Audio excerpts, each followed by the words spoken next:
The new year means the start of the Texas legislature is not far behind.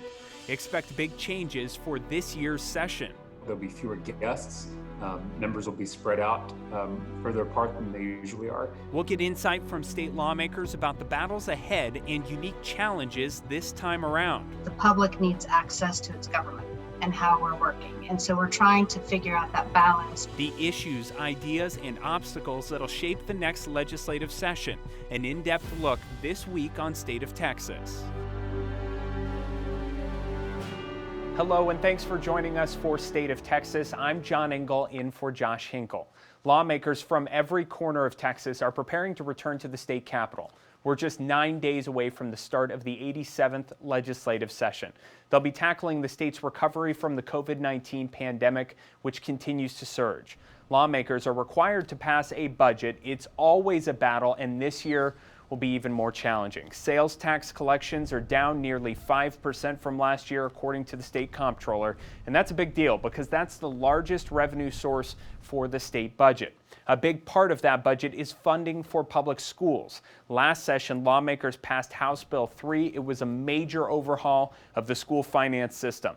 The Texas Education Agency says last fiscal year, HB 3 brought public schools an additional $2.7 billion. The question now is how to keep it funded. In 2021, lawmakers will also take on the tough task of redistricting.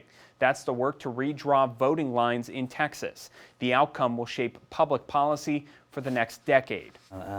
Here to say I am humbled and honored that I have the support to be the next speaker. The session will start with a new leader in the Texas House. Beaumont Republican Dade Phelan says he's got the votes to win the race for Speaker. That's one of the most powerful positions at the Capitol. The Speaker is presiding officer of the House and controls what bills go to committee for review. Lawmakers in the chamber will vote to choose the new Speaker when they convene. Former Speaker Dennis Bonnen did not run for re-election to the House. The biggest change this session will be how the Capitol will operate during the pandemic. Because of the virus, those plans are quite fluid right now. But 2 weeks ago, the House outlined a framework for how to handle the start of the session. As Maggie Glenn reports, it gives us a glimpse of the challenge lawmakers face as they work to balance transparency with COVID-19 precautions. Well, a typical session, you would see very huge attendance on the first day of session. There'd be a lot of people packing in the galleries all throughout the Capitol. The start to the 87th legislative session will look very different from the first day in 2019. There'll be fewer folks in the Capitol. There'll be fewer guests.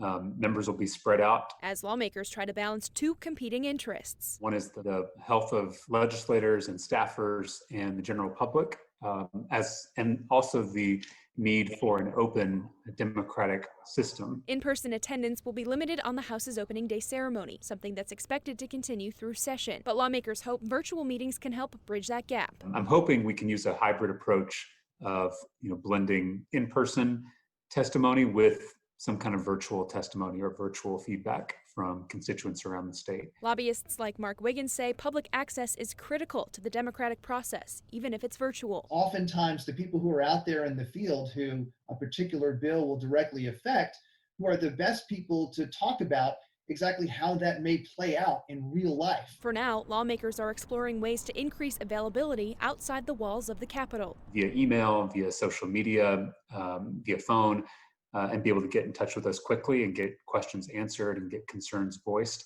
in a way that doesn't jeopardize the health of anyone involved. Maggie Glenn for State of Texas. The state Senate already started holding committee hearings ahead of session, but testimony so far has only been for invited participants who have testified virtually.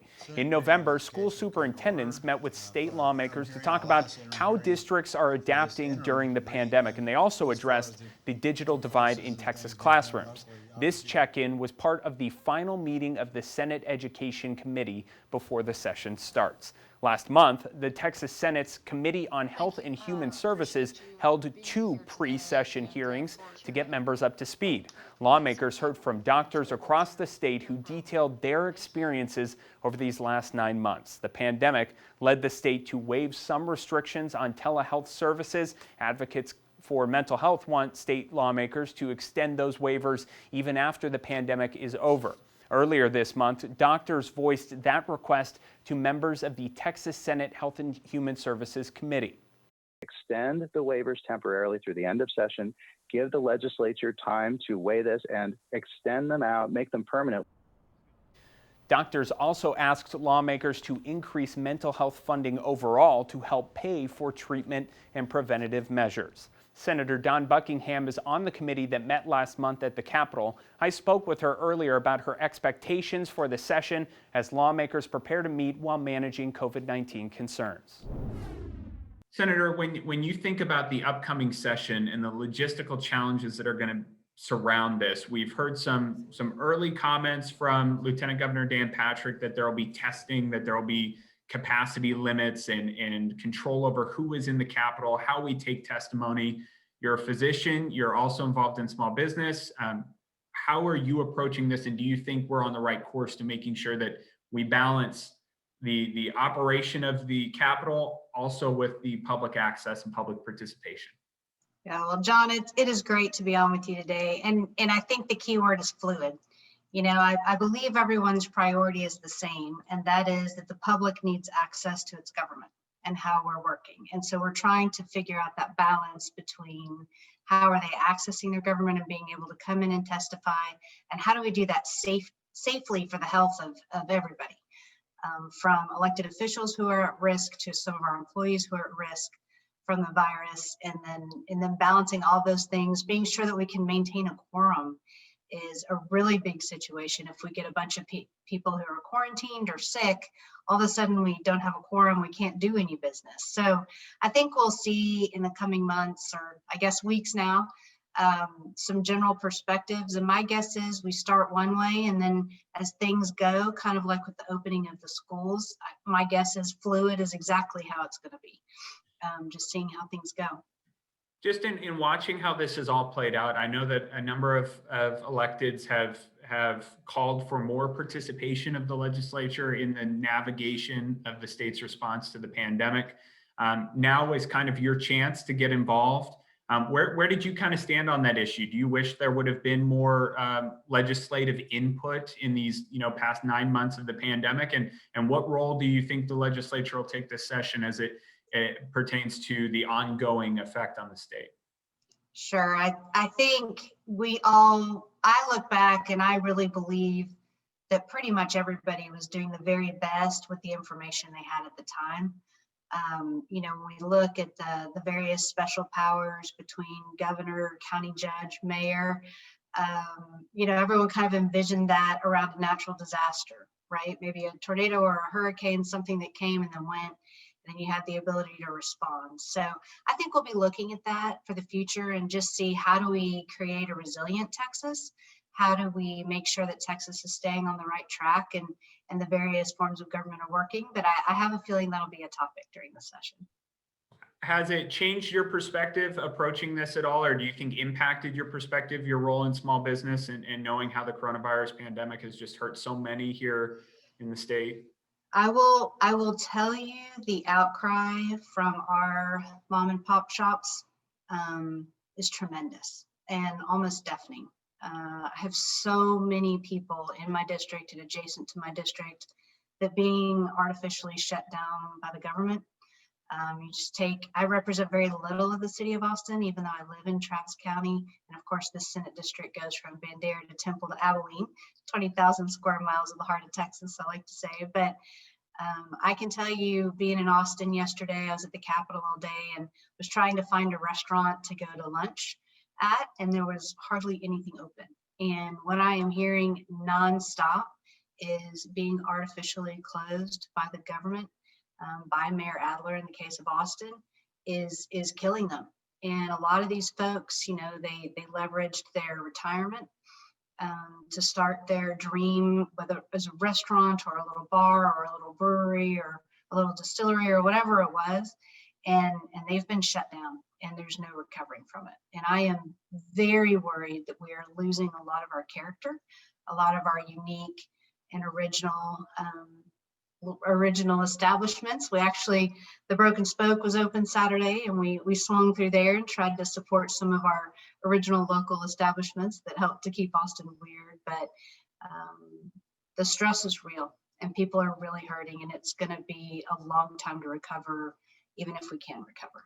You mentioned this, and I'll close with this question: the rural urban dynamic. It's one that you play with in your district, and the balance between rural and urban is not new to this session, but it may be heightened given what we're going through and that jockeying for relief in this upcoming session. How do you think that that's going to play out as we balance? Obviously, our urban centers have been hard hit, but so have, like you mentioned, small businesses in our smaller communities. That's always a dynamic. Texas is rapidly turning majority urban. So our state is changing a little bit as people move in and concentrate mostly in the urban centers. And we always need to balance that, right? So whether it's transportation funding, do you put all the funding where 85% of the people live or where 85% of the roads are? So that's always going to be a dynamic. That really plays into redistricting, which besides the budget is probably going to be the other really big topic this session. And when you look at the rural representation, you have some counties, for example, Harris County has 5 senators that represent it. I represent 17 counties. So, it's always something that we try to balance, but we try and do that within the fabric of the state and what's good for the state as a whole. And what do we need to do, again, to keep Texas resilient, entrepreneurial, all the great things that we have going on here. Some Texas lawmakers are looking at ways to rein in the governor's power during disasters and emergencies. North Texas Republican Drew Springer filed a bill that would trigger a special legislative session 21 days after a disaster is declared. Governor Greg Abbott has faced criticism from both Republicans and Democrats who believe lawmakers should have played a larger role in the state's response to the pandemic.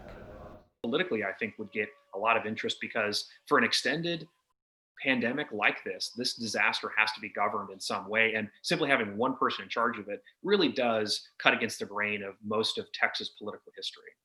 Bills filed by Republicans would also eliminate the governor's ability to restrict the sale of guns or ammunition during a disaster declaration. Here are some of the key dates as we look ahead to the legislature. The gavel drops to start session on January 12th at noon. March 12th, that's the deadline to file bills. The session adjourns the last day of May. Big cities in Texas use taxpayer-funded lobbyists to ensure their priorities get heard at the Capitol. But there's a powerful push to take those lobbyists away. Making money from marijuana.